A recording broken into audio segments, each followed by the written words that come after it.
김민하 기자 어서 오세요. 안녕하세요. 오늘 주제는요. 또다시 음주운전인데요. 치킨 배달을 하던 50대 가장이 음주운전 차량에 치여서 숨진 사연 청와대 청원에 올라왔는데 오늘 아까 일부 시간 뜬 뉴스에서도 다루긴 했어요. 그렇죠. 이게 올라온 지 하루 만에 오늘 오후 기준 청원 동의 인원이 약 42만 명을 지금 돌파한 상황이거든요. 예. 그러니까 호응이 대단한 건데 이렇게 되니까 김창룡 경찰청장까지 나서서 이 사건에 대한 엄정한 수사 지시 이런 거를 얘기를 했고 정확한 사고 원인 규명을 위해서 사고 관련자와 블랙박스, 폐쇄회로 TV 등에 대한 면밀한 수사를 진행하고 있다. 이렇게 설명을 했는데 과연 이런 분노가 어디서 오는가 이것을 한번 짚어보려고 얘기를 준비해봤습니다. 그 딸이 올린 청원의 내용은 뭐예요? 이 피해자의 딸이 이제 글을 올린 건데 피해자 그 이제 50대 남성 이 치킨집을 운영하는 분이죠. 이분이 저녁부터 주문이 많아서 식사도 못하고 이 9일 오전 1시까지 마지막 배달을 이제 하러 나섰는데 여기서 이제 돌아오지 않더라 이런 얘기입니다. 그래서 결국 가족들이 찾으러 나갔는데 이 가게 2km 근방에서 이 피해자는 없고 오토바이만 있는 것을 발견을 했다고 하거든요.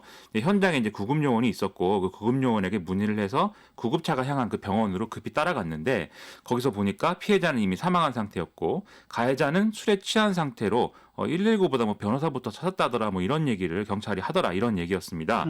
또 보도에 의하면 이 30대 여성의 가해자 모 씨는 사고 현장 인근 숙소에서 술을 마시고 취해서 이 벤츠 차량을 몰다가 중앙선을 넘어서 사고를 낸 것으로 확인이 됐는데요.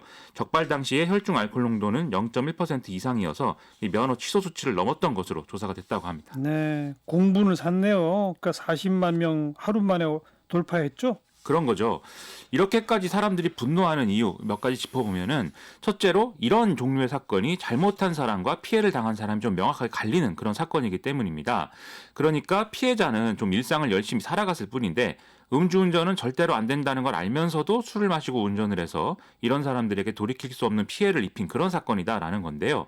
이건 이제 음주운전이 근절되지 않는 한 누구라도 겪을 수 있다 이런 문제이기 때문에 지금 많은 사람들이 피해자의 이런 처지에 좀 감정이입을 하고 있다 이런 생각입니다. 피해자, 그다음 가해자 한번 짚어봅시다.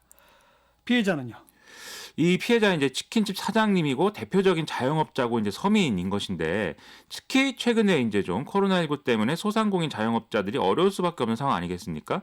이 통계로 봐도 최근에 도소매 숙박음식점 취업자 수가 8개월 연속 급감하고 있는 그런 상황이라는 게 드러나고 있는데 이게 이제 코로나19 사태로 소비 부진이 지속이 돼서 자영업자, 소상공인이 직접 타격을 받았다 이런 거거든요. 그리고 국내 자영업자 수 자체도 급감하고 있는 걸로 나타나고 있는데 지난 7월 기준 통계를 봐도 고용원이 있는 자영업자 수는 줄어들고 고용원이 없는 자영업자 수는 크게 늘지 않은 걸로 나왔습니다. 그러니까 고용원이 있는 자영업자가 줄었으면 그 사람들이 고용원이 없는 자영업자가 될 테니까 그러면 이제 고용원이 없는 자영업자는 늘었어야 되는데 그렇지 않았다는 거는 그만큼 지금 개별 자영업자들이 폐업을 한 사례가 많아지고 있다는 얘기거든요. 그러니까 이런 어려움 속에서 지금 피해를 당했다 이런 대목으로 볼 수가 있는 거죠. 예. 그리고 가해자는 벤츠 몰았다고요? 그렇습니다. 이 가해자는 벤츠 차량을 몰았다 이런 데서 볼 수 있듯이 형편이 훨씬 나은 사람이었을 가능성이 크다고 봐야 되겠고요. 또 지금 코로나19에도 불구하고 밤 늦게까지 술을 마시는 등의 어떤 자기 자신의 즐거움을 위해서 행동한 거 아니겠습니까?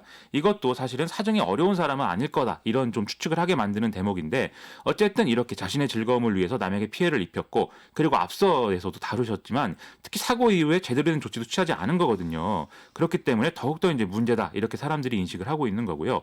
반면 피해자의 경우에는 청원 사이트에 올라온 글에 보면은 이 아르바이트를 써서 배달을 이제 대신 할 수도 있었지만 가게 주인이 직접 배달을 해야 손님을 친절하게 대할 수 있다. 이런 생각으로 본인이 배달에 나선 것이다. 이렇게 설명을 하고 있습니다.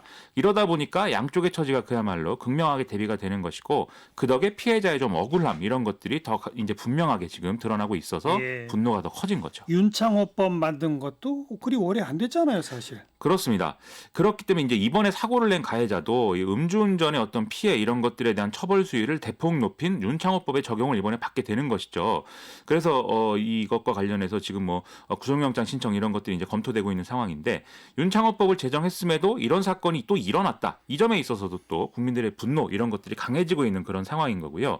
이 글을 올린 청원인의 경우도 살인자가 법을 악용해서 미꾸라지처럼 빠져나가지 않게 좀 부탁을 한다. 이렇게 얘기를 하고 있습니다. 즉 아직까지는 윤창호법을 만들었음에도 불구하고 음주운전 피해에 대해서는 이 수사기관이라든지 사법부의 어떤 대응 이런 것들이 충분한 국민적 신뢰를 얻지 못하고 있는 상황이다라고 얘기할 수밖에 없다는 거죠. 뭐 추가로 제도적으로 보완해야 할 게 있을 있을까요? 이게 이번 사건에서 가해자 차량에는 동승자가 있었다라는 거거든요. 이 동승자가 만약에 적극적으로 음주운전을 말렸다면 이 사고를 막을 수도 있었다. 이런 얘기를 이제 하는 사람들이 많이 있습니다. 그래서 예를 들면 하태경 국민의힘 의원은 오늘 페이스북을 통해서 음주운전 동승자는 형법 32조 타인의 범죄 방조죄로 처벌할 수 있지만 음주운전을 권유를 했다든지 차 열쇠를 건네주는 등의 이런 적극적 행위를 입증을 해야 되기 때문에 이게 안 되는 경우 대부분 솜방망이 처벌에 그치고 있다. 이렇게 문제를 지적을 했습니다. 그러면서 함께 총을 겨눴는데 방아쇠를 당긴 사람만 엄벌하는 것은 불공평하다. 음주운전 차량에 동승한 방조범도 강력한 처벌을 받도록 하는 제2의 윤창호법을 발의하겠다. 이렇게 주장을 했습니다. 참 이런 거야말로 좀 시급히 다뤄져야죠. 그렇죠. 지금 국민들이 분노하는 배경에도 그런 이제 인식이 있을 것인데요. 뭐 정치권이 여러 가지 문제로 막 사생결단하듯이 싸우고 있는데 언뜻 보기에는 우리 자신의 문제로 좀 체감되지 않는 그런 상황인 경우가 좀 많다는 것이죠. 그런데 이렇게 좀 대다수의 사람들의 일상과 직결되는 위협 이런 문제에 대해서는 제대로 된 해법을 만드는데 우리 사회가 너무 많은 시간을 쓰고 있다. 이런 좀 생각들이 있는 건데요. 음주운전이라고 하면 사실 몇십 년 전부터 그거 살인이다. 이런 캠페인들이 많이 있지 않았습니까? 그리고 그 옛날과 비교하면 이 음주운전이 상당 부분 또 근절된 것도 엄밀한 사실이고요. 하지만 여전히 법 제도는 이런 국민들의 인식을 따라가지 못하고 있고 그렇기 때문에 이런 사고가 이런 논란으로 이어지고 있는 건데요. 따라서 좀 고쳐야 할 문제부터 빨리 좀 손을 모습을 우리가 보일 수 있어야 이런 좀 사회적인 신뢰 제고가 가능하다 이런 생각이 좀 들었습니다. 네, 김민아 기자 수고하셨어요. 고맙습니다.